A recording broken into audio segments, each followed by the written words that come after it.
So ayan, ganito ginagawa namin.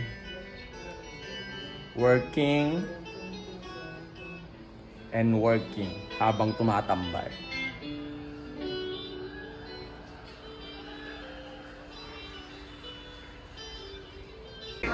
Yo, dito na ulit kami sa room. So inaantay natin si Sir Dread Manila para i-repair yung dreads natin. Ayan.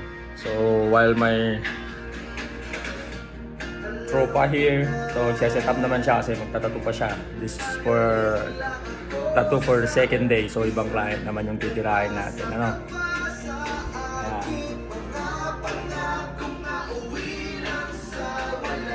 So I'll see you in a bit, guys. So guys, so ito mukhang parating na yung artist natin na magdidread sa atin. Okay, tignan natin. Boss! Dito. Ayan yung artist natin, no? Si Dreadlock Rasta. Yes, man. Ayan, ito siya. Dreadlock Rasta, yo. From Ito. Dread Manila. Oo, kasama siya sa Dread Manila. Ayan. Tignan mo naman yung mga magdidread sa atin. Mga sikat yan, tol. Ayan. Puka muna.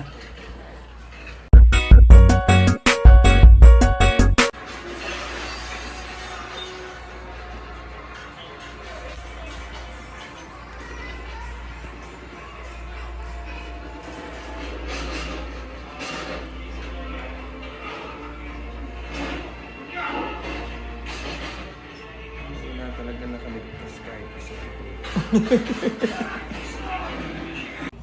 Ayan, tignan nyo naman mga chong kung gaano tayo kaasikaso dito sa kay Brother Dreadlock Rasta, oh. Para akong babae nito eh. Oh? Asikasong walang tapon, boy. Tignan mo naman, din yan.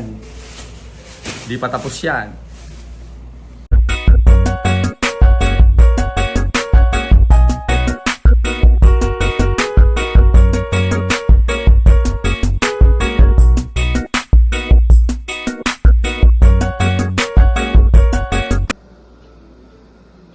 Yan ang before and after, yeah. So, gawang Dread Manila yan. Featuring si Dreadlock Rasta, yo. Yo, so tapos na tayo mga chong. Yan, paalam na sa inyong lahat. Oh. Yo, Dito na tayo ulit, signing off na. okay, salamat. Ito pala, mga hindi nakakilala. He's from Dread Manila. Dreadlock Rasta, yo. Yes. Okay, maraming salamat. Solid. Salamat. Salamat. Thank you. Okay, so ulitin boss ha. Okay, PM lang.